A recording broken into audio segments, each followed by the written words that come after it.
conferences I've ever been to. Yeah, well, like any good journey, right? Good experiences tend to be a series of engaging events that are strung together in a meaningful way, right? And sometimes it's less about the destination than it is about the experience getting there. And so, in light of that, I'm super excited to be here today to talk to you about how we can understand our customers' journey and use that insight, right, and knowledge around their defining moments to create and deliver experiences that give them what they want and need when and where it matters most. But before I go into that, I want to tell you a little story about a couple years ago when I was working for a full-service agency. We had just won a huge new client. Really excited. This client, they were an adhesive company, and they had a B2B plus B2C side of their brand. And, needless to say, we were a little jazzed because it wasn't that often that we were working with a client who had the budget to do some of the really cool things that we have been wanting to do for a long time and some of the things we wanted to try out. And so, as we dove into this project and found out the challenge at hand, it was more on the B2B side of their brand. And what we had to do was we had to convince design engineers to make the switch from using traditional fasteners like nuts and bolts to using these high-tech, really rad adhesives that they had. They were lighter, they were cooler, they gave the design engineers more creative freedom. It was one of those really great positions to be in as a marketer when what you're marketing is actually way cooler than what everyone else has to offer. And so we thought, man, we're set. We got this on lock. And so as we started to get to know our audience, remember I said the primary audience were those design engineers, maybe some plant managers were involved in that as well. We realized we're really short on time, and so we don't have a ton of time to figure out exactly, do one-on-one interviews or any sort of field observation. So we had to rely on some of the marketing intelligence, maybe from like Mintel, that we had on hand, and do a survey. And then we used that information to put together some lightweight personas that had some psychographic and demographic information, as well as some information around, just their challenges and goals in their day-to-day job. And from there, we went ahead and started building out key messages to relate back to those target audiences and use those key messages to build out a really cool microsite, some rad infographics and interactive content experiences. We even went so far as to go out to some manufacturers who are doing some really cool stuff with these adhesives, like this company who makes 3D printed cars. And we went and talked to them and interviewed their design engineers to kind of put together case studies around what was possible with these adhesives. Seemed like we had everything all buttoned up, but we missed a really important step in this whole process. So later, right, after we had already spent all of our content and digital budget, we were doing some customer journey mapping. Now you'd think, Becca, why weren't you doing the customer journey mapping before the launch? Well, you know how things go, all right, timelines. So we're doing this at this time, no more budget, and we actually have real design engineers in this workshop helping us to understand their journey. And we find out that way in the beginning, much before they would even be willing to look at a microsite or watch a case study or even be looking for that, they needed access to these really boring, dry, technical data sheets, very important, very early on in the journey. Guess what? These technical data sheets, buried away in hard-to-use PDFs, no way to search through the information, in a dusty corner of the website, not very accessible through mobile phones, which, turns out during this journey mapping workshop, it was much more of a use case than we had anticipated, and that just kind of sucked. And we were left thinking, man, I guess we'll have to wait until the next iteration, until we get more budget to make those changes. And I think this happens to us a lot sometimes as marketers. I don't know, show of hands, how many of you have ever been in a similar situation? Few of you, all right, fine. Well, we find ourselves in these situations where we're faced with data that's so great, but data doesn't tell us the whole story. It doesn't tell us the nuance of the customer experience or the why behind the what. And we end up with really helpful survey information, but survey information can also be this binary one-way conversation. And so what we end up doing is instead of understanding the customer journey, we put together our marketing funnel from our point of view, and then we start to attach different media and content, right, along each point in that funnel at each of those touch points. But the thing about your marketing funnel is it's not your customer journey. They're not the same at all. Your customer journey has really nothing to do with us. It's just their experience, and we have to find where it's most relevant and helpful for us to fit in that experience. This makes me think of an example that I saw of a landing page for ladies' swimsuits between Target and Macy's, all right? So Target, if you were looking at what normally makes a site pull rank and have really high visibility, should be crushing it when it comes to Macy's ladies swimwear kind of hub page. They have way more backlinks. They have a much higher domain authority and page level authority. But when you go to search ladies swimwear, Macy's gets the top spot, and Target is like, nah, keep going, all the way down there. That blows. And you're like, what's happening? How is this working? And when you start to look at the different landing pages, it begins to make a little more sense. So here are some screenshots of these landing pages taken just before Labor Day. So, you know, big sale, last hurrah, get your swimsuit. And Target has this huge ad.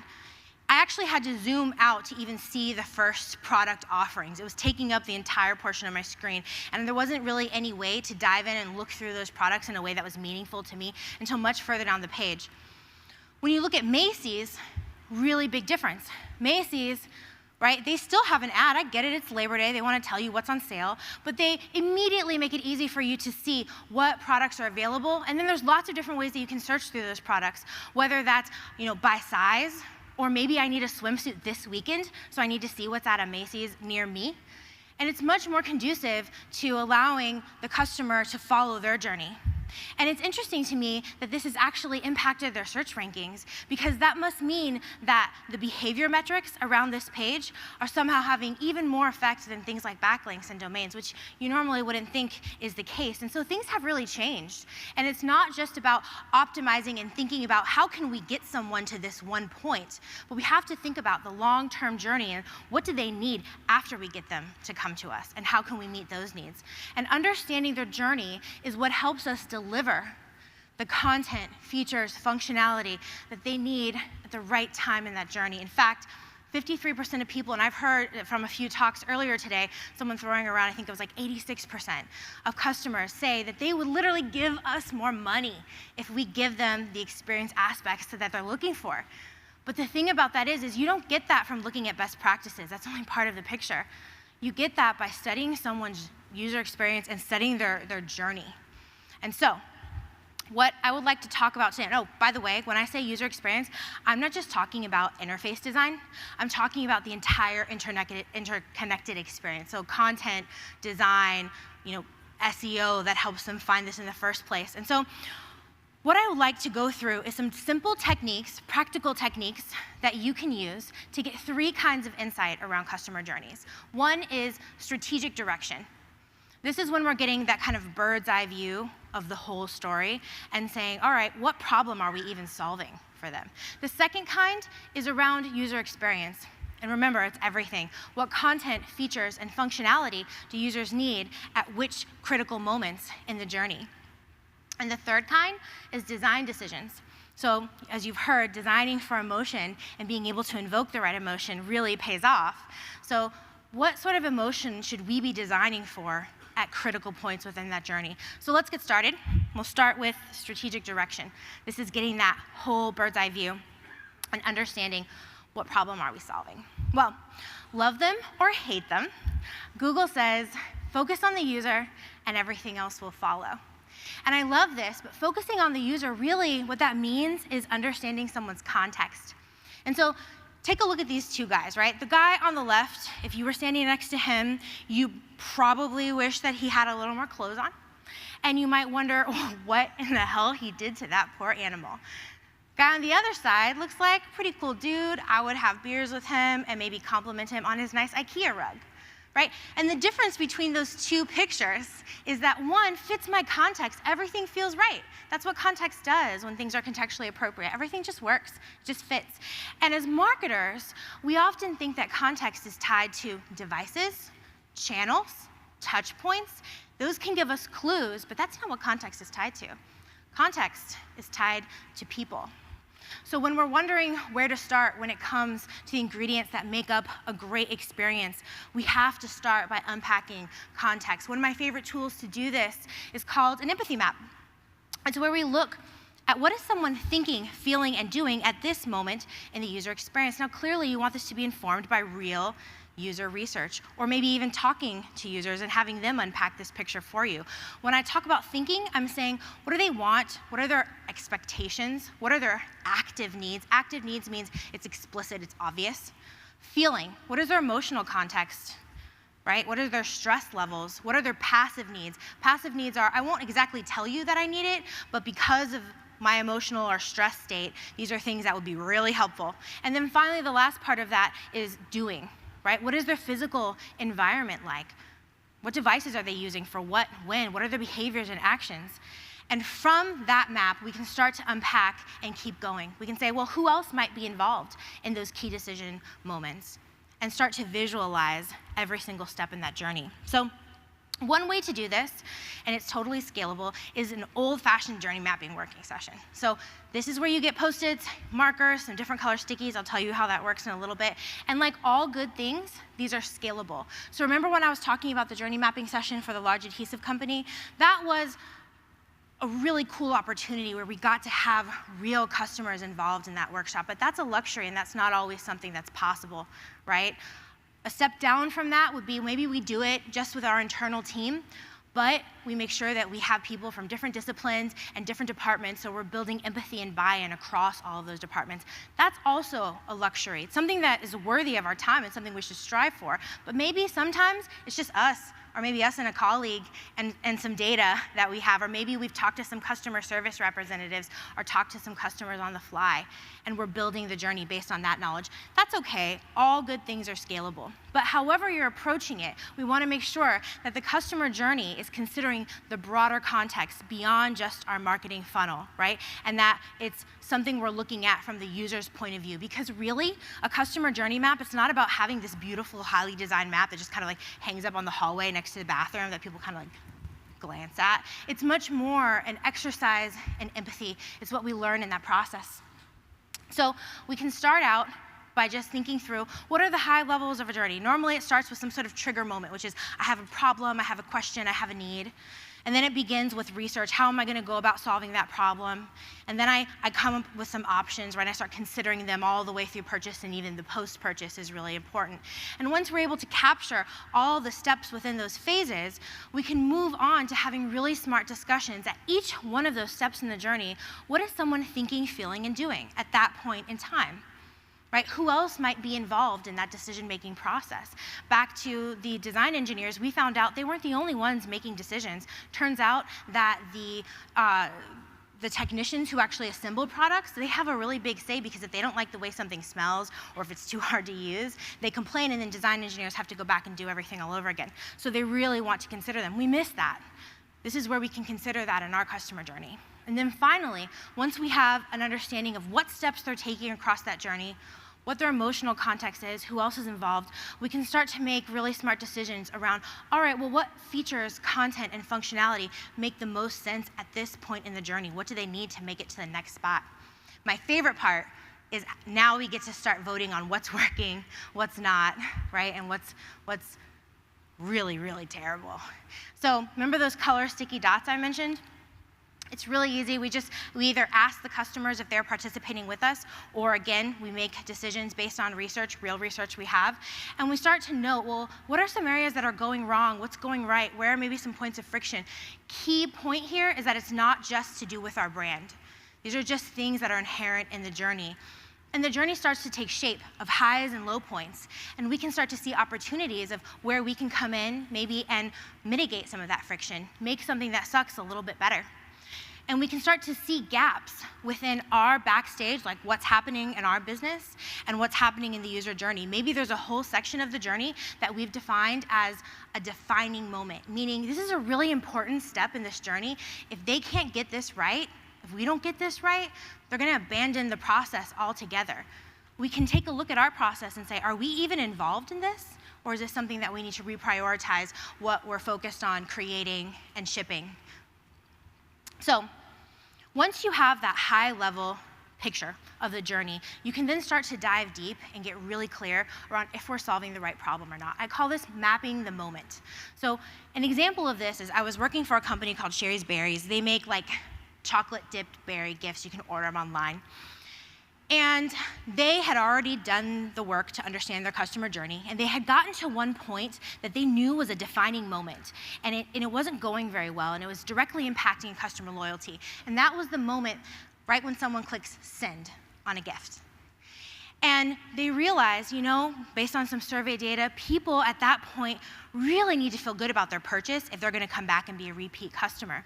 And so they thought, if we could solicit an over-the-top thank you from the gift recipient, maybe by creating like a customized greeting card kind of app, right, and directing them to it, I bet that would make the gift giver feel really good, come back, buy more berries. Well, they'd already acquired the technology to do it and started developing it out, so they'd already invested some money in that. But they decided to take a step back, make sure they were solving the right problem. So we had a small working session. This wasn't a big, huge enterprise thing, but we did have some real customers involved in this working session. And we started to map out their emotional context within this moment after someone clicks send. And we started to realize that they were feeling pretty anxious, pretty nervous, impatient. And it's because they were thinking, oh, I just bought these berries. Is so-and-so actually gonna be home when they arrive? Are they gonna melt on the doorstep? How are they being kept fresh in the first place? These are all the things they were thinking of after they had purchased. And because of that, what they were doing is they were obsessively checking their emails, clicking tracking links, stalking Facebook, trying to see where people were. And we were like, oh, okay, this is now getting a lot clearer, right? The situation isn't just when they're sending a gift, it's tied to this being a perishable food item. Right? And yes, they do need to feel good about their food choice, but it has nothing to do with getting an over-the-top thanks. It has everything to do with being certain that that gift is going to arrive intact. And once we clarified what that problem was and got that insight, we were able to work with them to formulate a problem statement in real time together. How many of you used to read highlights as a kid? Yeah, my fave. Well, Mad Libs, right? We're familiar. Mad Libs are a really great way to take some of that complex information about what we've learned from talking to customers and what the real problem is and boil it down into something actionable that we can give our whole team to make sure we're all working in the same direction. So for Sherry's Berries, it might look something like, the user has a problem. The problem is that they don't have enough insight into how berries are being kept fresh. They're worried about if it's gonna arrive intact. And maybe we can solve that by giving them a little more insight into how the berries are being protected, and then maybe giving the gift recipient a little more control about rescheduling a gift if the time isn't gonna work for them.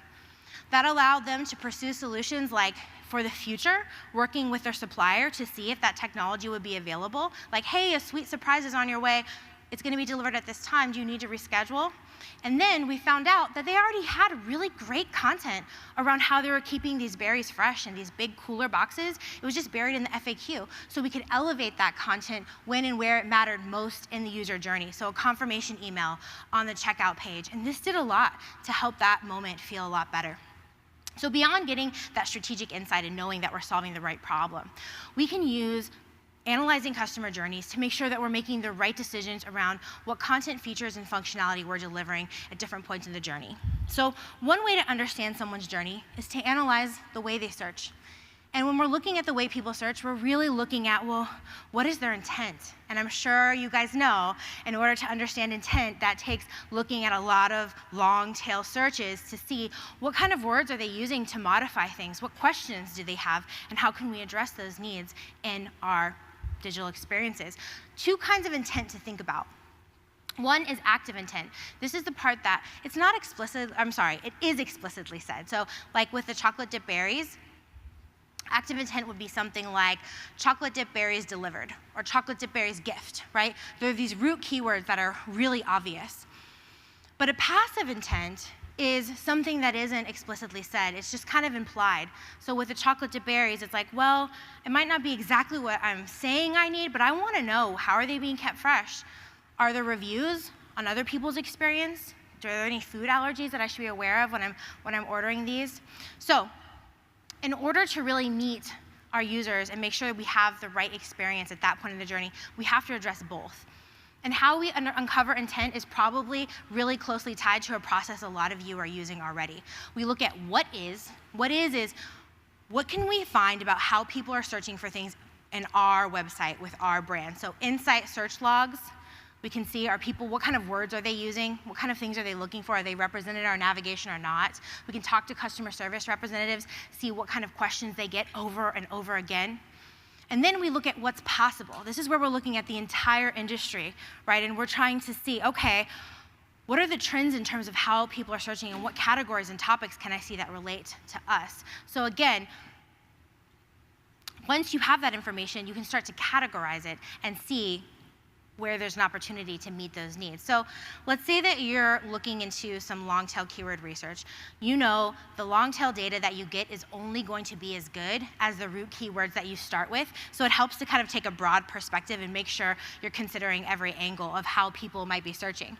And then you can use a tool like Ubersuggest or Moz's Keyword Explorer or Keyword.io and use that to get lots of rich, really useful, long-tail keyword data around those root keywords.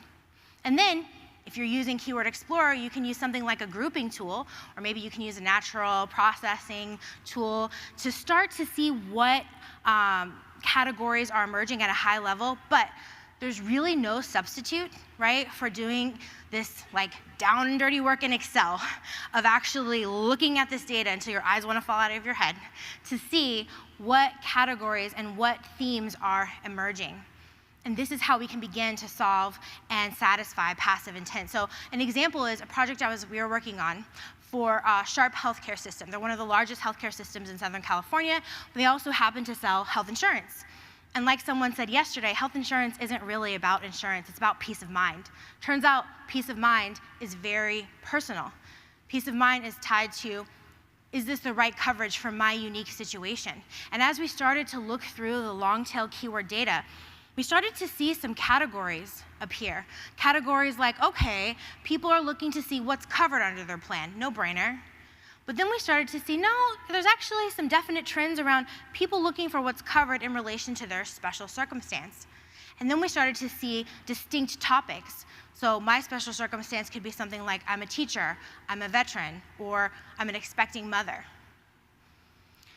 We were able to then start looking in those, grouping them, and starting to see what types of questions they were asking, what types of questions we could answer in these long-tail searches. And we started to see things like, okay, sometimes these searches are related to newborns, or they're related to things that are seemingly much earlier or unrelated to actual health insurance, but broader and beginning in the beginning phase of the journey when I'm considering, well, what do I need to do in order to make sure I have appropriate health coverage, not even tied directly to health insurance.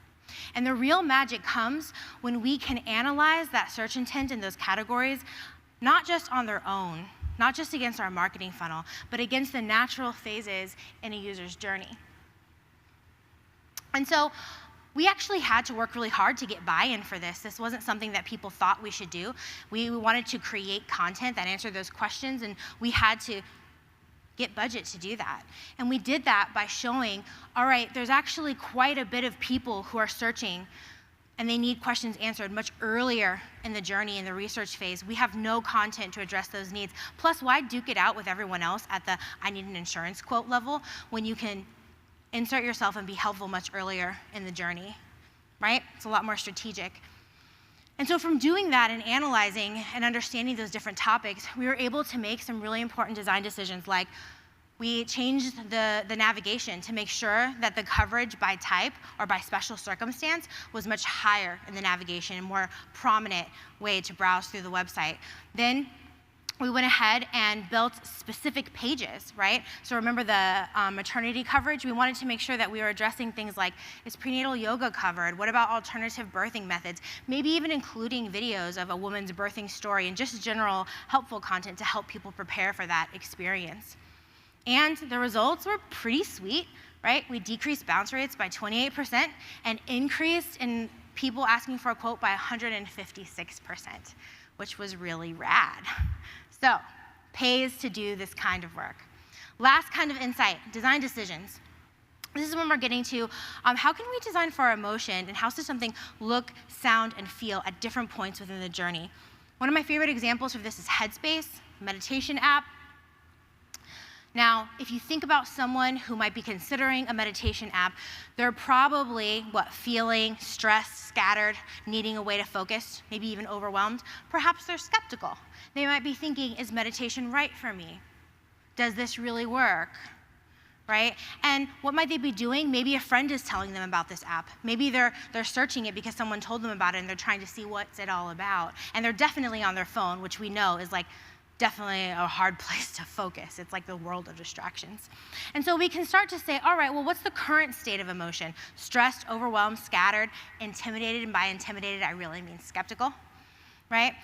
And then we can see, well, what's the desired state? What is our goal? We want them to feel calm and confident, open to meditation being an actual solution for them. And we can use this exercise with our copywriters, designers, our marketing team, even sometimes our developers when it comes to how interactions feel, and get everyone on the same page and working towards the same design goals. And it's really cool when you start to overlay this on the user journey. I love this example by Effective UI, where they take those different emotional contexts and they tie them to all of the defining moments within the journey, and they start to measure, well, what is the emotional experience, both that's just the user, so unrelated to our product or service, and then what is the emotional experience in relation to our product and service, and analyze those gaps. And you can start to apply decisions that come from those kind of goals to all sorts of things. Like just take a look at this meta description, right? It says, Headspace is a gym membership for the mind, a course in guided meditation, delivered via app or online. Try a starter course, take 10 for free. Now, this might seem really simple, but notice there's no truncation. Notice that they're using something really accessible that we can all relate to, a common frame of reference. It's like a gym for your mind, right? So that sets a lot of expectations and says a lot in a small amount of words. And then if you're worried about trying it, hey, no sweat, it's free. And that friendly, relatable approach is carried in through every aspect, right? The characters that they use and their branding feel relatable and fun. They're these cartoons that make things not so intimidating. And you'll start to see the design goals play out, not just in the branding and in how their search results are written, but actually in the app itself. So there's a really great friendly video that tells the story of what a gym for the mind is like, makes it social, so you can play along with your friends and see how they're doing if you'd like to. And then notice the last screen, the one that's yellow, that has the pause button in the middle. That's an active meditation mode, and what's happening there, do you see the bars, the notification bars at the top and bottom, how they've shifted to become yellow as well? This is because they're trying to take the focus off of what's happening on your phone and get you centered on the activity at hand, which is meditation. There's even an option to turn off notifications during that meditation session. And because all of these things are interrelated across search and content and design, right, everything feels really authentic and helpful and human. One thing to keep in mind, though, and I'll use Facebook as an example for this, is I'm sure you guys have seen the nostalgic moments, right, where there's a picture from last year. And it seems like such a great idea, and they're trying to give you this emotional, delightful moment of giving you some good, happy memories. But what if you got divorced last year? What if you broke up with your partner? Or worse, what if someone that you really love passed away? And do you remember the feature on Facebook where they had, hey, here's your year in review, and there was festoons and confetti and picture, picture, picture, picture. Well, that happened to Eric Meyer, and it happened to be a picture of his daughter who had just died from cancer. He called this inadvertent algorithmic cruelty. And he said, I didn't go looking for grief this afternoon, but it found me anyway, and I have the programmers and designers at Facebook to thank for it. And so Facebook tried to fix this by giving us some features to kind of filter that out, but I would suggest that if you've lost someone you love or you're having just a general bad time in life, adjusting your Facebook settings is probably the last thing on your mind. So my main takeaway here is that yes, we can design for emotion, and we should consider someone's emotional context, but we have to be careful when it comes to trying to evoke certain emotions. We have to regularly test our assumptions, ask for user feedback, right? And stress test those design decisions to see where an experience might break down. Because while we want something to feel emotionally appropriate, we also don't want it to be harmful or hurtful. So, I hope that these examples have convinced you to start mapping out your customer's journey and using different techniques to understand how you can give them the experiences they want and need. There's 3 different kinds of tools, if you remember. There's the journey mapping, where you're getting a view of the whole picture, right? There's moment mapping, where you're diving into a single defining moment and answering the questions of what problem are we solving, what's the emotional context here. And then there's meta mapping, which is where we're looking at that keyword data, analyzing the long tail, coming up with categories, but not stopping there, overlaying that information across the customer journey to see where gaps might lie. And it gives us 3 kinds of insight: strategic direction, what content features and functionality do we need, and how should things look, sound, and feel at the right moment, at the right time within that user journey. This is going to help us save time and money by getting to better solutions faster with less rework, and it's going to help us gain and retain customers, right, by giving them things they want and need. So this is going to be hard work. It's not easy, right, to collaborate across disciplines. I've suggested things like working with your actual customers or involving, people from different departments. Do that when you can. It's really hard work. I swear it's going to be worth it. All right? So get out there and make stuff that matters. Thank you.